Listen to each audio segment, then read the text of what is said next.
I want to welcome everyone to another episode of the MCOE Best Practices Spotlight. I'm Lane Hout, your host, and today I want to welcome Matthew Hunt from Demandee to the show. Welcome, Matthew. It's really awesome to have you on the show with me today. Really appreciate you sharing your time with me and our audience, and I'm really excited to dig in and let our audience get to know you a little bit more. Thank you. Thank you for having me, Lane. Yeah, it's awesome. So just our audience can know, Matthew and I have known each other for about 3 or 4 years, I think it was. I met Matthew through LinkedIn. You'll understand why here maybe in a little bit, but I got to meet Matthew on LinkedIn, and I actually engaged with him to teach me and teach Matt, my business partner, a little bit more about his world and some of his special expertise that he shares with business owners and other professionals. So that's how we engaged. It was about 3 or 4 years ago. Learned a lot from Matthew, and he and I have just stayed in touch over the years. And after launching the MCOE interview spotlights like this, I reached out to Matthew and said, hey, I'd love to interview you because he really has a wealth of knowledge and experience that I think our audience would definitely benefit from. So I'm really excited to have you here and really excited to dig in with you and learn a little bit more about you, your past, and also what you're doing today. Awesome. I'm looking forward to helping out. Awesome. Give our audience maybe a quick little overview of who you are, your family, what got you to today. Sure. Okay, so I've been in the agency world for about 15 years, but I'd say that I was trying to be an entrepreneur for probably 25 years. And so my careers look like this. I started off as a flaky actor doing theater in the early 2000s. And then as time went on, did a lot of self-employed jobs like door knocking and cold commission sales. I actually sold POS and merchant services door to small businesses. That was probably my gateway drug into this world where I started learning more about sales, which is very close bridge to the next step is entrepreneurship, right? So right. I started learning. I wasn't very good at it, so I bought a bunch of books to learn how to sell. But I liked the idea of getting a big commission at the time when I was 24, 25, getting a $500 commission check or $1,000 commission check. I thought, man, I'm rich. I've made it. And I also thought what was great about that career was it gave me the freedom to still be an actor where I could still audition for shows or take some time off on my own schedule and do a show. And so I got to do that for a while. And that was about 10 years. And then as I went through this journey, I started realizing that door-to-door sales sucked and there probably had been a better way of doing things. And I realized there's this thing called Google. And the internet. And I was like, I think people might go on this to get merchant account services or something, or get credit cards. Like, why am I knocking on doors when people are searching for this? Wouldn't that be easier? Sure. Yeah. So I bought the book, and you probably recognize this name, The Definitive Guide to Google AdWords by Perry Marshall. Oh, yeah. Yeah, one of the OGs. And so I grabbed that book and I taught myself how to run Google advertising at the time. And it was dirt cheap. So this is like 2007. I had a buddy build me a one-page landing page, which you call a squeeze page today, but I didn't know it. It was only one page because that's all I knew. All I could afford to have done was one page built by my buddy on a weekend. And then I ran ads. And this is where you could buy ads on Google for accept credit cards and payment processing for 25 cents, where today you're going to pay $25 to $50 for a click. And then what ended up happening is I ended up becoming a really amazing order taker. And for merchant accounts, I became the best salesperson in the organization. I was making lots of money just answering the phone. And I hired a buddy to answer the phone for me and do it so I could learn more about this internet marketing thing. Very cool. And then I learned a lot about the internet marketing thing from 2007 to 2010, but I was scared to do more than what I was doing because I just didn't have a lot of confidence or education in what I was doing. And I was spending a lot of time changing my mindset. But finally, I can't remember one of the internet gurus at the time. I think I probably bought couple $100,000 worth of courses by now on the internet. Like every single internet guru that sold a course, I bought it. I was their buyer. I didn't even review half of them, but I bought it because I was an easy sell. But one of them said, if more than the other person is your duty to do this, I finally pulled the trigger and opened my first agency in 2010 for small businesses doing search advertising, and went through that process and scaled that up to about 7 figures, but didn't know what I was doing. And I probably you were doing, you had some experience because you were able to build it, but it just what I mean by not knowing what to do is I didn't understand how to do finances of a business, which is really important, which is a foundation of making sure you stay open. For example, 7 figures, but maybe my margins were like 10%. So I didn't make any money after I paid myself, right? And so expenses too high, charging too little. Anyways, the short story is I did get out of that business and I was able to do an exit, a very poor one, and rolled into a bigger business with a couple of business partners who actually had some business acumen. And that was the business it was another agency that I really learned how to build an agency. And some of the things I learned right away was like, hey man, I was undercharging big time, had too many staff, paying too much money, had no idea about operations and finances. And so once I started developing some of those skills, that's when things really started to cook. And then I exited that business in 18, not due to a traditional exit, but due to partner conflict. So this is what people don't tell you, that these things like happen and they're not very transparent about it, but partners didn't get along. And so the shotgun clause got fired and it terminated the business basically at the end of the day. The business is still here today, but I left and I chose the option to be bought out of the business. Took a year or so off, just kicked around the dust and sand, not knowing what to do, but of course too young to stop. I didn't really feel like I got to finish what I started, so I started up again. This business, which is it's actually not this business anymore, but I started another agency in 2020, and it was in 2019 I built a course, and I think that's how I met you. Yeah, I built a course and did the whole course thing because I knew stuff, and I thought I want to do that. Sold a few hundred courses. It was good. Did a little bit of coaching and consulting for other agencies and things like that. But then I actually started another agency. I wasn't in love with the course business model. Scale your time. I didn't mind it. They're done with you. There's people scaling it, but I just really enjoyed building a team, and I really enjoyed doing a done for you service. And I think I like the agency model best. As I played around with things, it just worked for me, my personality. But we started a spray and pray agency of cold outbound. So basically we did cold email as the service. And then we had some software that we white labeled to spam LinkedIn and did that for a year. And it worked. And what I mean by worked was like we had high churn and some clients did well and some didn't. And I really started thinking about what's the difference of why some are doing well and some aren't, and why did it work for me and it's not working for some. And the reality was it was missing the foundation of the things that we end up doing today, which is what we call short form, controlled form, and long form content. And so I just said, this is not working exactly what I want. I took 10 of the clients and said, here's something I want to try. I haven't built it. Here's how I think it's going to work. Give me some money. It's going to be rough, but I'll build it and you'll get it at half the price. So get people to vote with their wallets.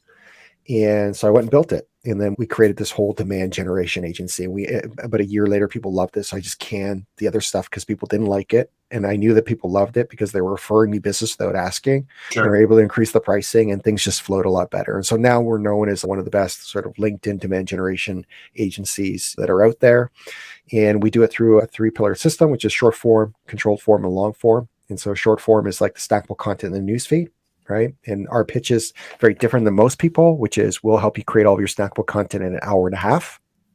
So, because most of our clients, we realize the biggest obstacle is actually time. Not that they should be creating snackable content, not that they don't know how to do it, but if you're like an agency, as we all know, you experience the cobbler's kids goes with no shoes syndrome, right? So you're so busy taking care of your clients, you're so busy taking care of your team, you have no energy or time left to do the thing that you need to do for your own agency. So the best thing you can do is outsource it to someone else, right? Even if it's not done perfectly, even if it's only done 70% right, at least 70% done is better than not done. And so what we do is we help people with that time obstacle. And then it's a good return on their time because they can create all of their snackable content in an hour and a half. It works really well.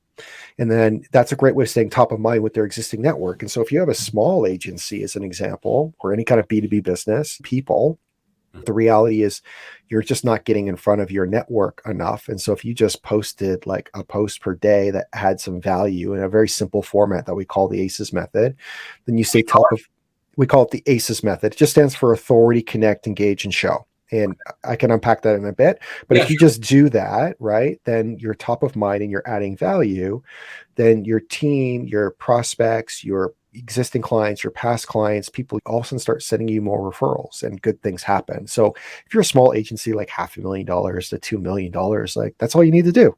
Yep. Post every single day on the platform that your ideal audience is on. And for us, most of our clients, that's LinkedIn. But it could be Facebook, could be Instagram, could be TikTok, could be YouTube, doesn't matter. But it just needs to be simple because simple scales and fancy fails. And the reason why this works and why everything else failed is because it took up too much time. And when you don't have enough time, you're inconsistent. Yeah. And so the formula is for people buying from you, we know you can't do any selling until people know and trust you. But the reality is they can't trust you if they don't like you, and they can't like you if they don't know you. So knowing you is just showing up.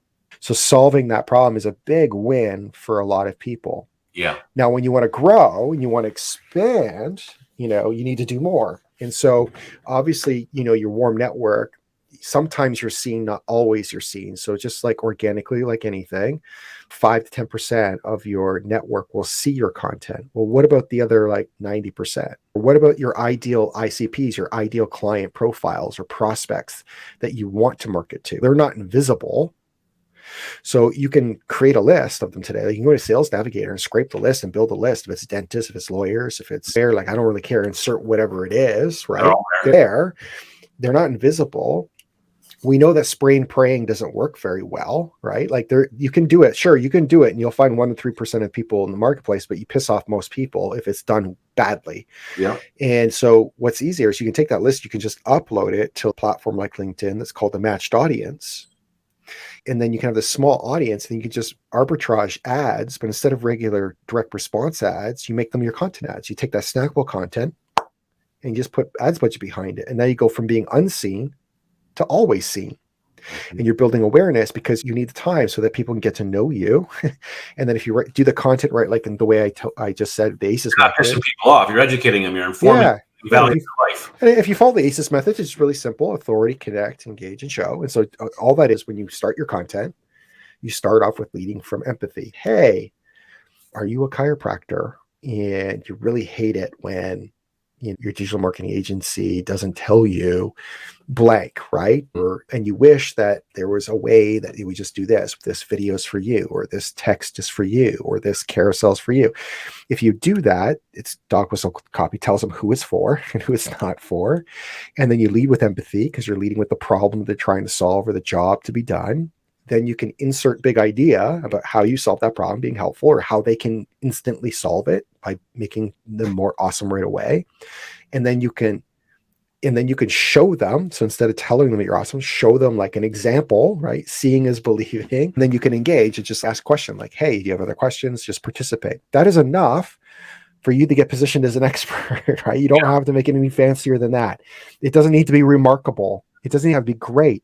It doesn't even need to be good. It just needs to be good enough. And if you just do that consistently, you're going to get more business, and you just multiplied yourself, because now you just took yourself and multiplied yourself. And you can use this in other areas too. If you're smart about it, you'll stretch it as far and wide as you can. You'll put it in your email newsletter, in your blog, right, social media. You use it as sales enablement tools. Omnichannel. Use it everywhere. Yeah, training. Use it everywhere. Syndicate it far and wide, right? Now you don't need a salesperson. Now you don't need a marketer, right? And usually the best salesperson or spokesman of the organization is that founder or CEO. They're the spark to it. So they don't need to hire more appointment setters or more people, because people equals problems. Like, we love our team and our people. We'd be nothing without them. However, right, at the end of the day, they're complex. And so if you have less processes and less people, things flow easier. Simple scales, fancy fails, right? It's all about really and these are the laws that I learned over time. Like, I used to love overcomplicating things. I used to love making all these funnels and triggers and steps. And now I'm like, how do we remove steps? What does MVP look like? What does easy look like? How do we do this with less people, less steps? How do we do that? And when you start asking those questions, then you really get to the real answer, the root cause. So I want to stop here for a second, because this is a really important point for agencies, because I see this all the time. I talk to probably no less than 10 to 15 agencies a week. And oftentimes, usually they're all different. So it's all different new ones and what have you. And I can't tell you how many agencies I have a meeting with that through the conversation, I can tell they are complicating things so much for themselves, and they create complications. So if you're an agency owner listening to this, I want you to maybe stop and think about this. Are you creating complications for yourself in your agency simply by the way that you are conducting things? I'll give you an example. I see people complicating their agency like significantly when it comes to reporting. They try to give their clients all sorts of different things, and they think they have to do this and they have to do that.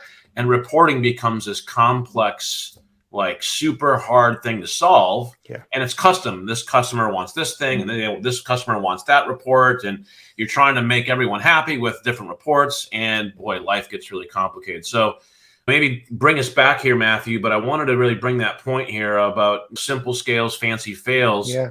And when it comes to your outbound marketing, keep it simple. Yeah, totally. And I would say on that reporting note, here's like a little tip that I learned over the years. So the reason why reporting gets complicated is because a report with data and sending someone like a bunch of screenshots or this or that is not very helpful, because what they really want from you as the expert is the insights and then the recommendations. What does this data mean? And then what do we do next?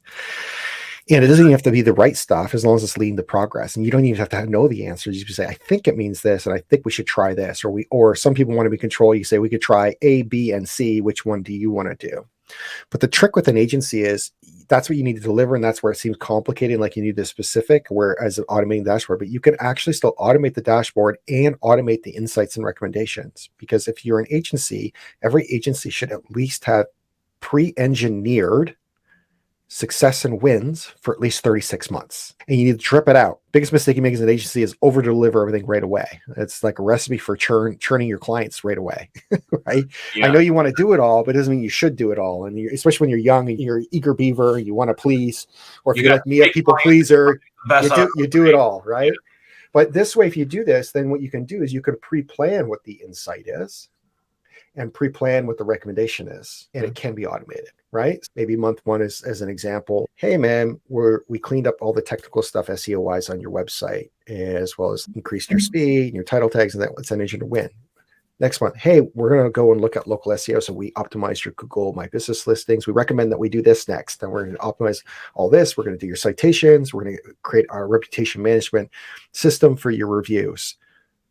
Awesome. Month 3, hey, now we got this locked down. We're going to set up pay-per-click ads, right? You know what the things are doing. You just deliver one, and every month, guess what happens to the business? Better results, better results. And you can always customize it a little bit, but it's not going to be a heavy haul every customer, every month, every report. Exactly. And a lot of stuff is plug and play as you go, and that's how you scale. So it still looks like it's like being super specific, but it's not. Yes, there are edge cases where you need to look at things specifically, and sometimes you need to get your hands dirty and look at the oddball cases where things don't work. But if you niche down and you get a very specific vertical, you can absolutely turn your services much more like productized or more like a SaaS, right? And then that's a scalable business, because then you can get predictable results every single time for all your clients.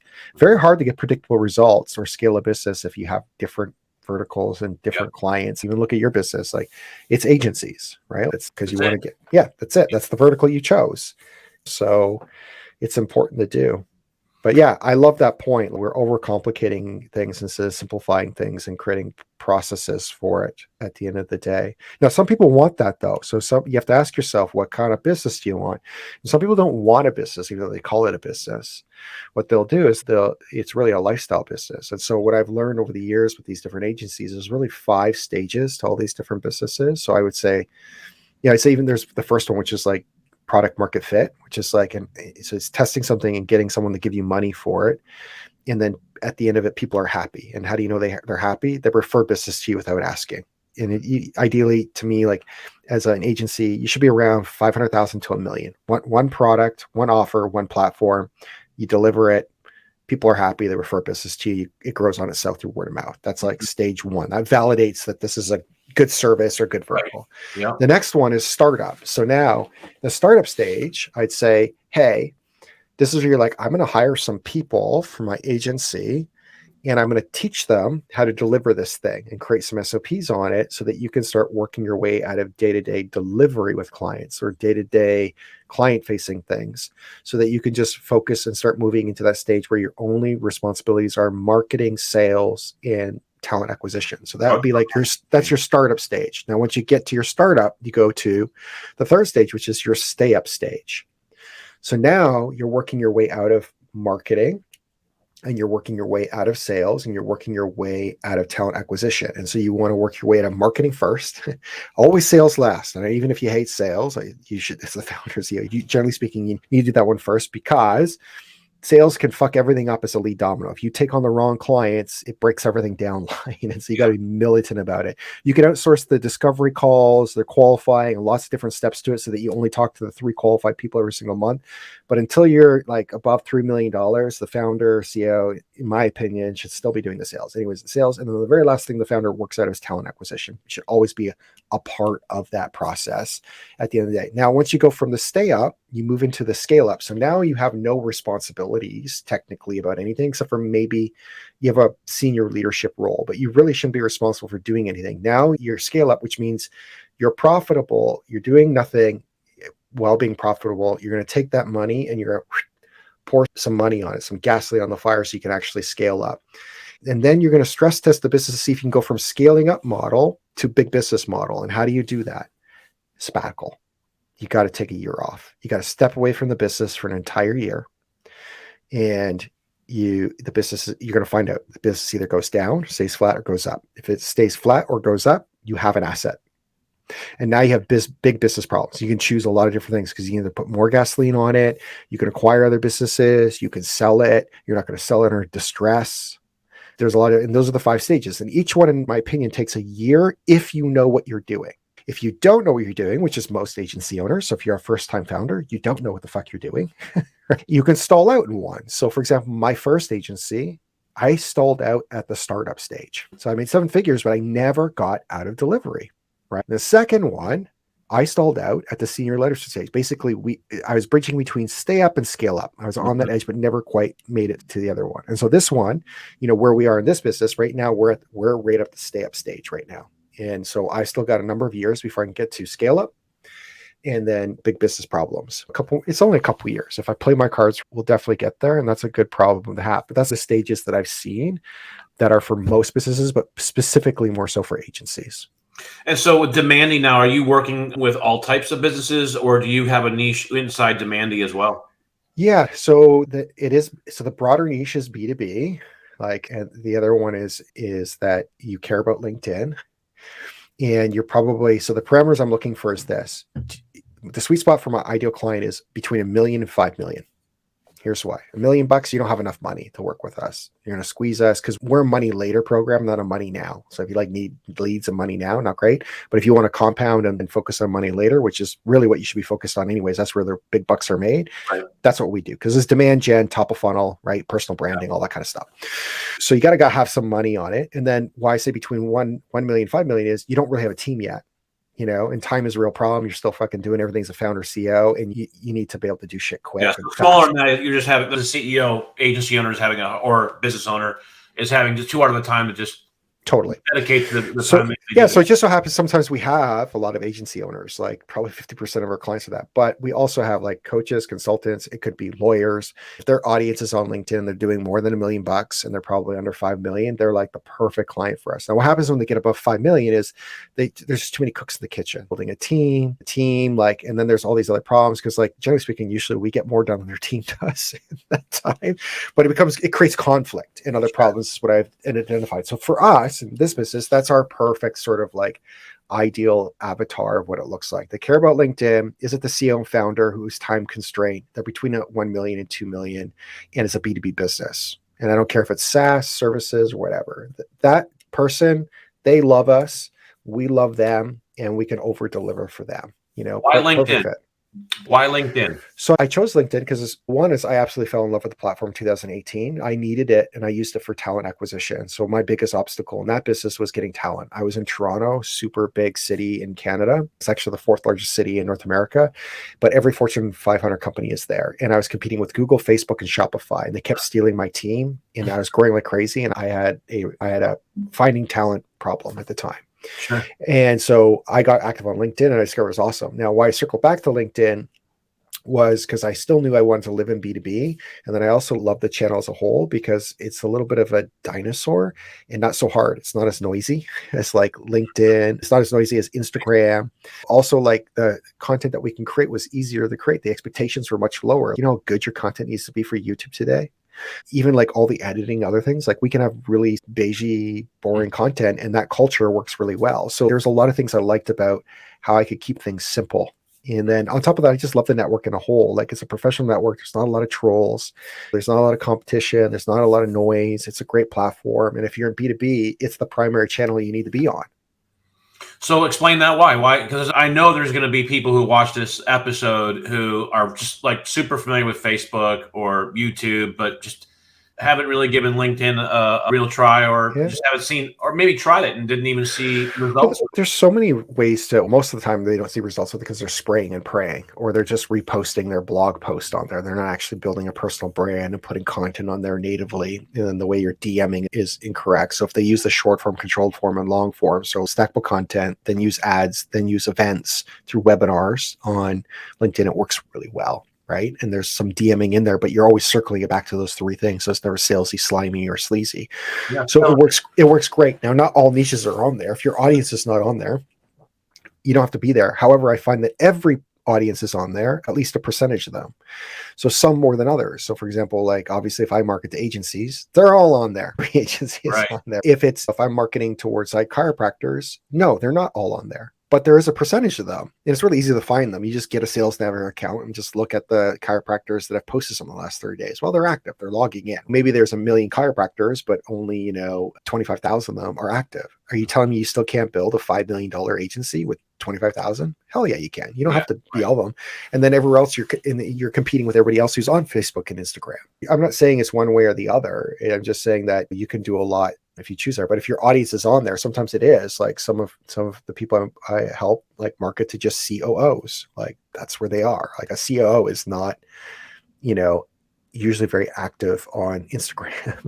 It's very hard to find them too. Either a COO on Instagram, like on LinkedIn, you can really identify them based on title and totally. And there's a different like expectation as well too, and credibility. If you are a LinkedIn influencer, I would say influencer, let's say expert, there's more credibility. Even with, for example, if you take your TikTok quick cut, cutesy emojis and sound effects and put that on LinkedIn, like what CEO from a Fortune 500 company is going to hire you? Like they're going to be like, yeah, fun. Are you an entertainer or an expert? And there's a difference between the two, right? So you have to know which one you're positioning yourself as, and don't confuse the two. Also, sometimes you market for a certain industry, and this was something I learned a long time ago, is just because what you do works for your customers, especially if they're B2C, doesn't mean it works for you as a B2B.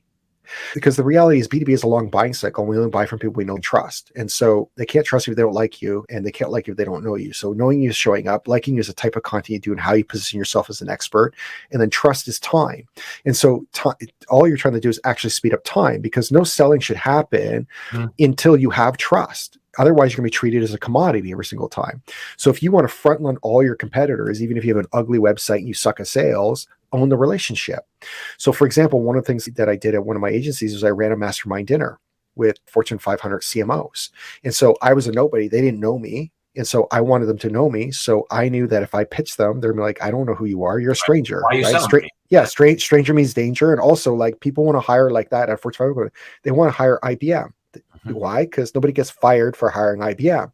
So if they don't know you, they ain't going to take a chance on you. So what I did was I read a book by Jason Gaynard called Mastermind Dinners, and I learned how to run mastermind dinners for CMOs. And I cold emailed them and I said, hey, I run a mastermind dinner for CMOs. I'd love you to come out. You get to be around some other people, pay for dinner, host it, create a good experience so they like me and know me. What do you think happens at the end of the call?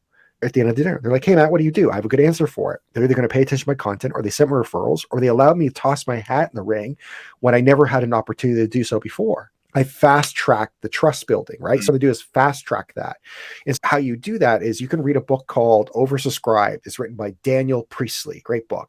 And they did studies on how do people make decisions about really important things that matter, like their business, their wealth, their insurance, like life decisions. It's based on what's called the 7-11 and 4 rule. Have you ever heard of the 7-11 and 4 rule? Okay. Educate me. Yeah. So 7-11 and 4 rule is this. So if you want to go 7 to 11, want to say it again one more time? So it's called the 7-11 and 4 rule. 7, 11, and 4. Okay. And this is how you have to adhere to this, be able to take yourself from stranger to being seen as a strategic advisor. And if you're seen as someone's most strategic advisor, you can suck at sales and charge more. And you don't even need to have a freaking web page or a funnel or anything. So that's the thing that you want to own, that relationship own there. So how do you do that? The way you do that is require 7 hours of you with someone, 11 interactions in 4 different locations, both online or offline. That's all you're trying to speed up. And so all you're trying to do is do this at a one-to-many level. So the way we do that is through snackable content. Then we do it through ads with content. And then we do it through the webinar. And all we're trying to do is touch them at different points and extend that, speed up that thing. So that they eventually we go from being a stranger to being a strategic advisor.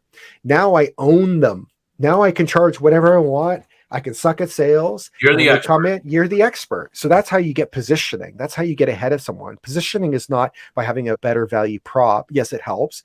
Having a better, yes, it helps. It's not about having better website. Yes, it helps. But I'm telling you, when people come to your website, especially as a marketing agency, you all look the same and it's an afterthought. Yes, you need one. That's your calling card eventually. But go look at your Google Analytics and tell me anybody spends any longer than 1 minute on your website.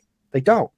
They're not making long buying decisions. It's not like your content is that amazing. It's the relationship. Even when you think about your business, ask yourself, how did you get most of your business? Word of mouth, referrals. This is what you're doing. You're just trying to do that at a one-to-many level, right? Yes. If you think about even when you position yourself on stage, when you're on stage, you're speaking at the association, you're on a podcast or whatever. That's when you got most of your business because someone listened to you for a freaking hour, right?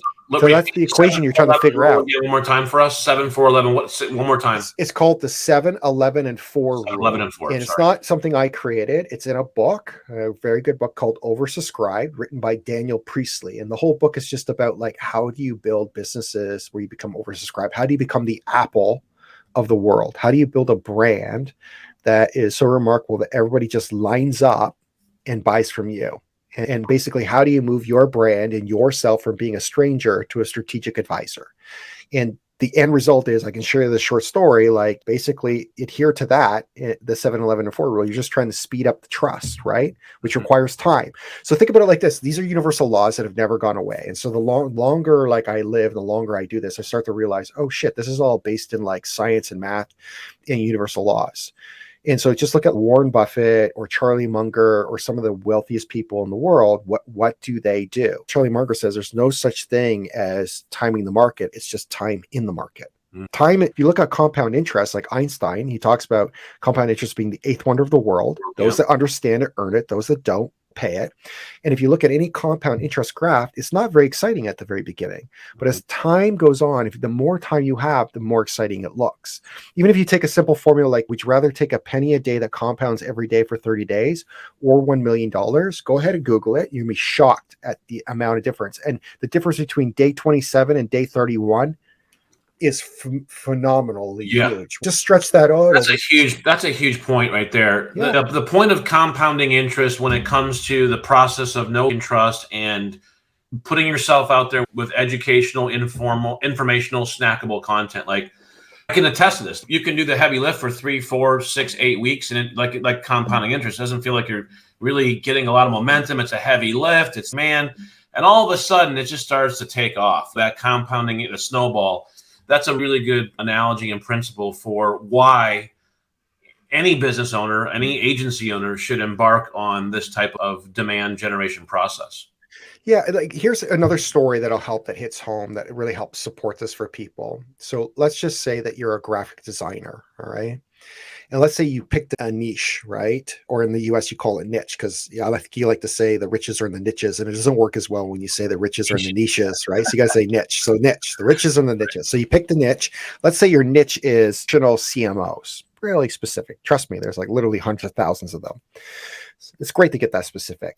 And so you put 1,000 of those fractional CMOs in the room, you stand on stage and you go, hey, out of you fractional CMOs, who here between now and the next 60 days needs some graphic design work? 1 to 3% of the room is going to raise their hand. There's always 1 to 3% are in market, but what about the other 97%?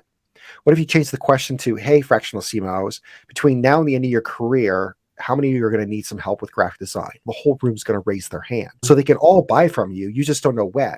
So you can't control the timing of when someone's ready to buy from you, but you can control the relationship you build with them. And you can control it at a one-to-many level so that when the timing is right, you already own the relationship as a strategic advisor. And that's all you're trying to do with content and demand generation. That's all you're trying to do with personal branding. And if you learn how to do that and you do that over a long period of time, you end up owning your marketplace. You end up owning your niche, right? Where nobody can compete with you, even though you have an ugly landing page, even though you have shitty sales copy and you suck at sales. Nobody can figure out how do you charge more and why you keep closing things. It's because you own the relationship. You adhere to those very specific universal laws because you want leverage in your business. So leverage is one to many, leverage is compound, leverage is removing friction to consuming you. These are all things like this. Leverage is positioning yourself as an expert, right? So all of these things are leverage, and you don't need to have a lot of people to be able to do it. So if you figure out these little tiny, what I call small hinges, then they can swing big doors. If you look at giant doors, sometimes there's a little tiny hinge that's doing that. That's all you want to do in your business or in your agency is figure out what are the small hinges that are going to do this. What are the simple little things that I can do, the MVP things that will swing these big doors? And you don't have to get it 100% right, just a little bit. And you can literally move mountains.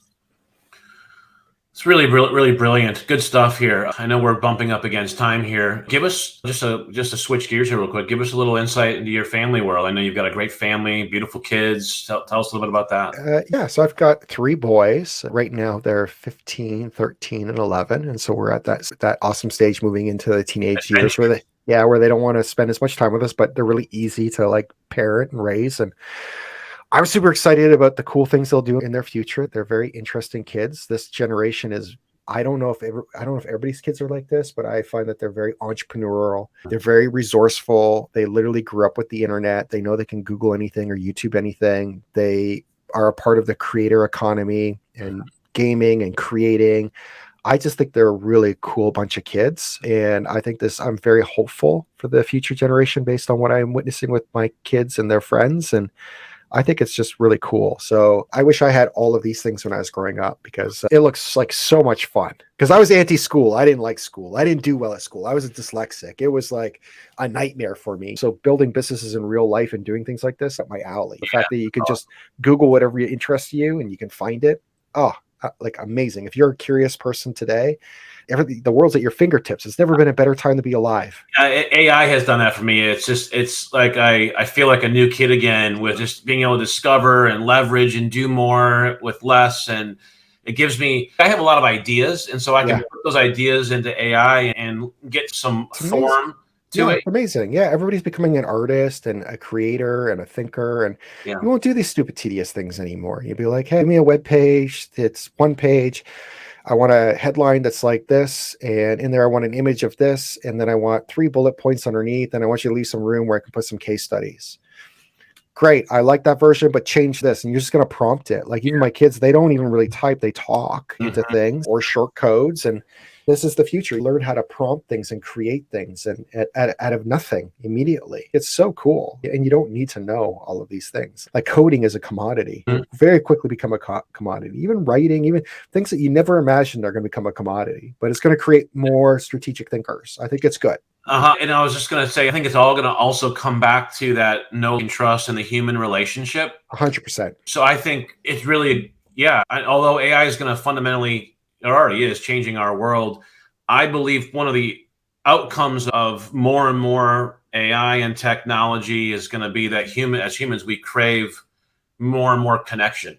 Yeah, even flaws. You want people who are just not right, don't say it quite right. Sure. Even if they can deep fake you and say it correctly, you'll still smell something is off because you're like, humans are flawed, or they don't say it right, or they mumble sometimes, or say something out of order, and there's just an essence about them. But you're absolutely right. We're going to crave humans. That's why video will never go away. It's always going to be nobody can duplicate your video. That's why you should lead all your content with video, because you can put out your vibe and attract your tribe. Doing anything else can be copied or mimicked or overcome, but not you as a human. That's a really good point too. I don't know if I've ever heard anybody necessarily phrase it like that, but that's a really good point too, Matthew.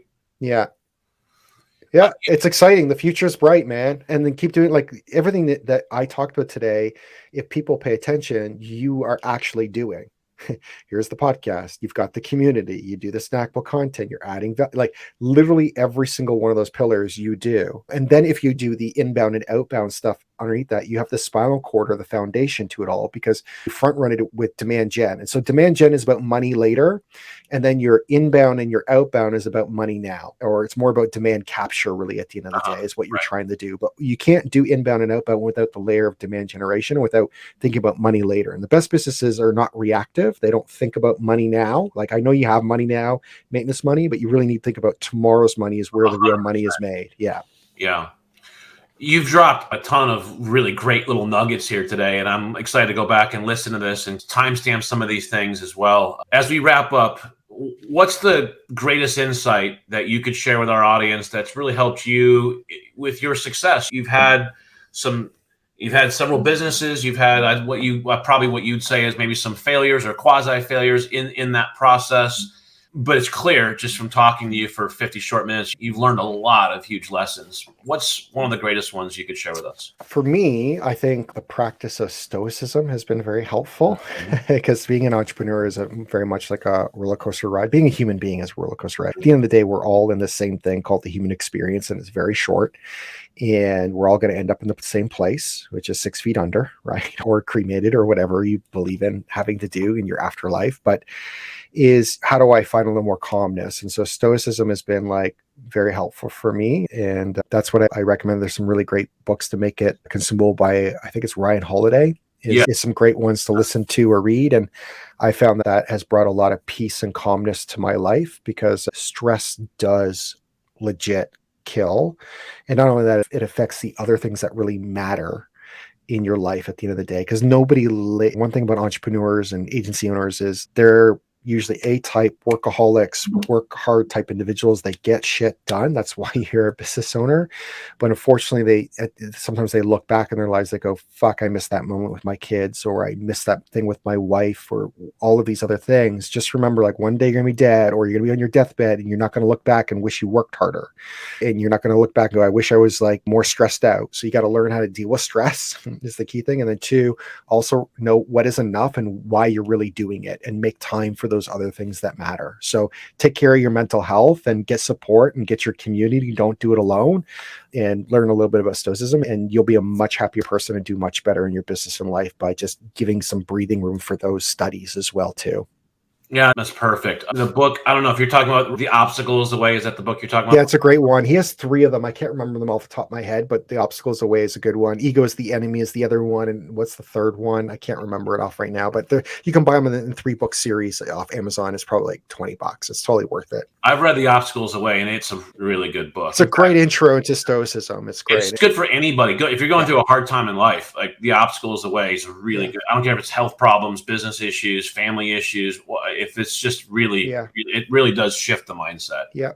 I stand on the shoulders of giants. Like, I sometimes swear I've never had an original idea in my life, but it's from books and audios and hiring coaches and consultants, and asking people and being curious. There's always someone who's done it before, and success leaves footprints. You just got to go seek it out.